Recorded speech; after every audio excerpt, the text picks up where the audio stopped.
Como lo decía hace algunos segundos, en realidad, mientras se llevaba a cabo la ceremonia de inauguración de la octava Cumbre de las Américas en el Gran Teatro Nacional, en ese instante Donald Trump estaba dando un discurso en donde anunciaba el inicio del bombardeo sobre Siria con el apoyo de Francia y Gran Bretaña. Está con nosotros Oscar Vidarte, él es analista internacional también, a quien le vamos a preguntar respecto a estas decisiones que ha tomado Donald Trump. Y en realidad esta decisión ha sido dentro de la legislación internacional para una acción como la que se ha tomado anoche. Buenos días.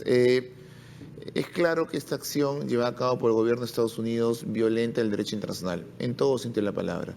Toda acción militar debe, en el derecho internacional, las acciones militares están prohibidas, salvo expresamente en dos casos muy puntuales. Uno, tratándose de legítima defensa, o dos, tratándose de una autorización expresa del Consejo de Seguridad.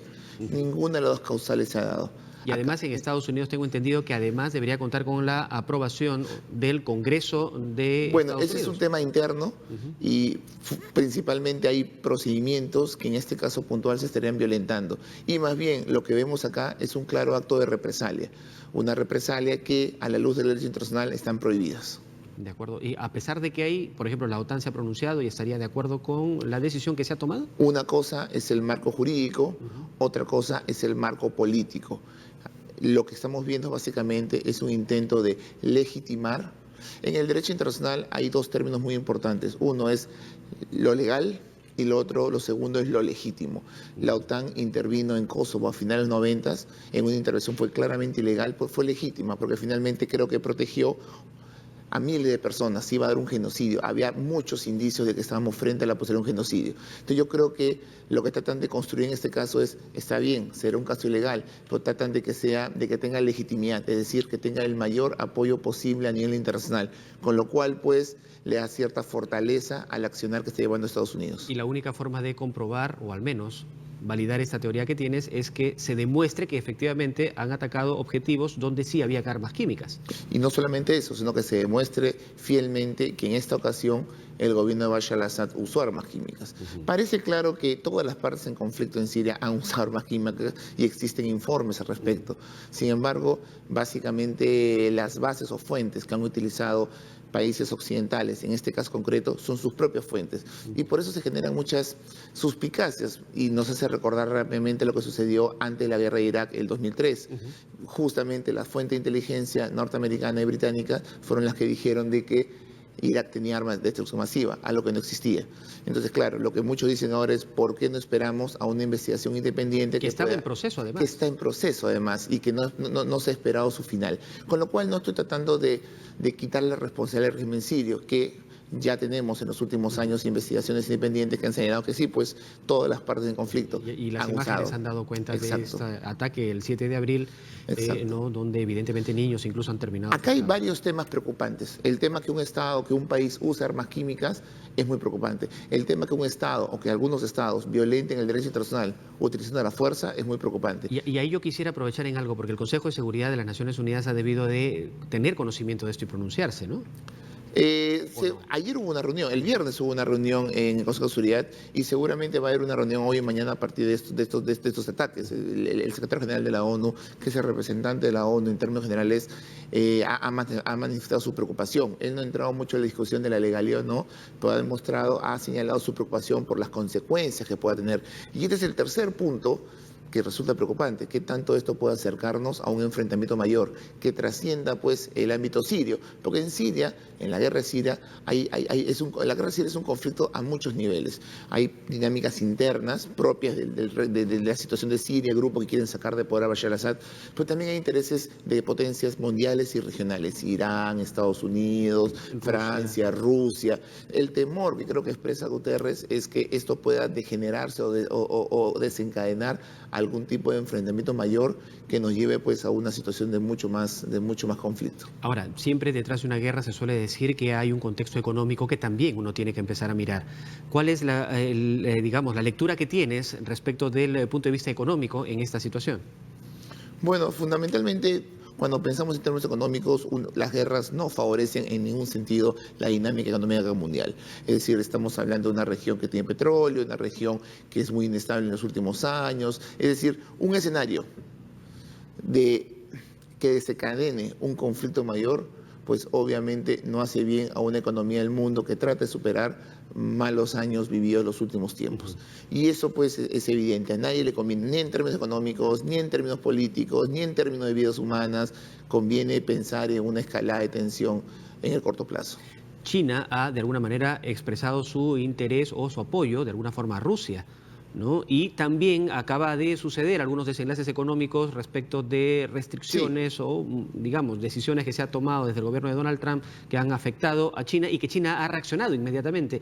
¿Esto podría sumarse a este escenario de confrontación que existe? Pues digamos que desde que Donald Trump subió al poder, se han abierto muchas ventanas de confrontación a diferente nivel. Por un lado tenemos las diferencias que Donald Trump expresa continuamente con América Latina, por ejemplo, las diferencias que no son, no tanto Donald Trump, pero sí el gobierno republicano contra Rusia, las diferencias económicas que Trump expresa contra China, y en estas dinámicas obviamente uno va haciendo aliados ¿no? y articulando pues los diferentes problemas. Yo estoy convencido que luego lo que hemos escuchado en los últimos días respecto al gobierno norteamericano, acá en la Cumbre de las Américas, el gobierno norteamericano ha dicho no confíen en China, ellos dicen ser los líderes de libre comercio y en verdad no lo son. O lo que le está diciendo la región es cuidado de acercarse tanto a China y desconocer el papel históricamente importante que ha tenido Estados Unidos en términos económicos en América Latina. Entonces yo creo que, como vemos, la Cumbre de las Américas termina sirviendo inclusive dentro de este espacio de enfrentamiento comercial que hay hoy entre China y Estados Unidos. La pregunta es por qué no, el tema sirio puede también expresar o ser reflejo de estas diferencias, es decir, una China que comienza a alinearse a Rusia, hay una alianza ahí que se viene construyendo en los últimos años muy fuerte, una Rusia que claramente es empujada por la Unión Europea y por la OTAN a los brazos de China, una China que necesita conformar aliados frente a lo que es una región como el Asia-Pacífico, donde Estados Unidos juega un papel central y que al parecer pues entra en competencia con China. Entonces, toda esta dinámica geopolíticas globales pues terminan también teniendo su efecto en escenarios como el caso sirio. Ahora, ¿es posible una reacción después de lo que ha sucedido ayer en ese bombardeo a Damasco? Una reacción militar por parte de... Una reacción militar. ¿Es eso posible? Yo creo que no. Yo creo que yo la verdad ahí sí soy mucho más cauto. Pensar en un enfrentamiento militar, por ejemplo, que Rusia responda a Estados Unidos, yo no creo. Este caso particular, si uno lo ve, es muy parecido a lo que sucedió en abril del año pasado. El gobierno de Donald Trump llevó a cabo una acción justamente a raíz de información de que el gobierno de Bashar al-Assad había usado armas químicas. Y fue muy parecido, ataques selectivos, quirúrgicos, temporales, no eran permanentes en el tiempo. Y en esa ocasión le avisaron, coordinaron con Rusia para no afectar sus intereses. Al parecer en esta ocasión también es un ataque selectivo, también no sería un ataque permanente, solamente momentáneo, focalizado. Y al parecer no habrían avisado a Rusia, pero han sido muy cautos en no afectar intereses rusos. Y hasta el momento no han afectado intereses rusos. Y Rusia lo ha dicho, ¿no? Y lo cual demuestra de alguna otra forma que ni Estados Unidos quiere tener problemas con Rusia, porque una cosa es llevar a cabo un ataque que afecte intereses rusos, por ejemplo, que mueran militares rusos. Ni Estados Unidos quiere afectar directamente a Rusia, ni Rusia, pues racionalmente entraría en un escenario de tensión con Estados Unidos, con las consecuencias que esto pudo suponer. En el mundo de hoy, hablar de guerras simétricas es casi muy difícil. En el mundo hoy hablamos fundamentalmente de guerras asimétricas. Y tácticas extremadamente exactamente. tácticas. Entonces, en este contexto yo no creo que esto pueda degenerar, salvo, y ese es el gran temor que siempre existe, salvo que algún error que pueda haber pueda desencadenar un conflicto mayor. Ese es el temor, que un error pueda llevar a un conflicto mayor. Pero racionalmente yo no creo que ninguna de las dos potencias... Un ataque de otras circunstancias. Exacto. Pero ninguna de las dos potencias busque en este contexto enfrentarse a la otra por los altos costos que un enfrentamiento entre dos grandes potencias puede implicar. Óscar, y para terminar, una última pregunta. Lo que se va a discutir ahora en este plenario, en esta sesión plenaria en la cumbre, se va a ver de alguna manera, digamos, va a disminuir la atención que se tenía en el foco de la lucha contra la corrupción.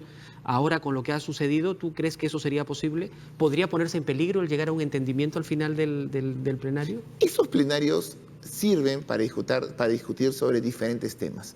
No solamente el tema principal de la agenda de la cumbre, sino para discutir de diferentes temas de índole político de interés regional. Y un mundo globalizado, incluso lo que pasa en Siria, es de interés regional. Así que yo estoy convencido que este foro, este espacio va a servir para hablar inclusive de Siria. Seguramente hay temas que para nosotros, y por el tiempo reducido, van a ser más importantes. La democracia, Venezuela, Honduras, Cuba, van a ser más importantes las relaciones económicas con Estados Unidos, qué va a pasar en la relación bilateral Estados Unidos-Latinoamérica. Me parece que esos son temas que van a ser mucho más importantes y esperemos que esos temas finalmente, que es sano que se discutan, finalmente no hagan o no logren que la declaración final, no logren boicotear una declaración final que, como hemos visto desde el día de ayer, en el caso peruano, claramente quieren llevarla al tema muy técnico vinculado a la corrupción, en donde creo que hay mucho más posibilidad de lograr un consenso. Si es que introducimos otros temas de índole político, como el tema de Venezuela, por ejemplo, creo que la posibilidad de un consenso, una declaración, se hace mucho más lejana. Y la reacción de Cuba ayer también podría dar parte a eso. Te agradezco, Óscar, por esta conversación. Óscar Vidarte ha estado conversando con nosotros. Hemos hablado de lo que está pasando en Damasco, lo que está pasando en Siria y también lo que podría significar aquí en nuestro país respecto de esta octava cumbre de las Américas.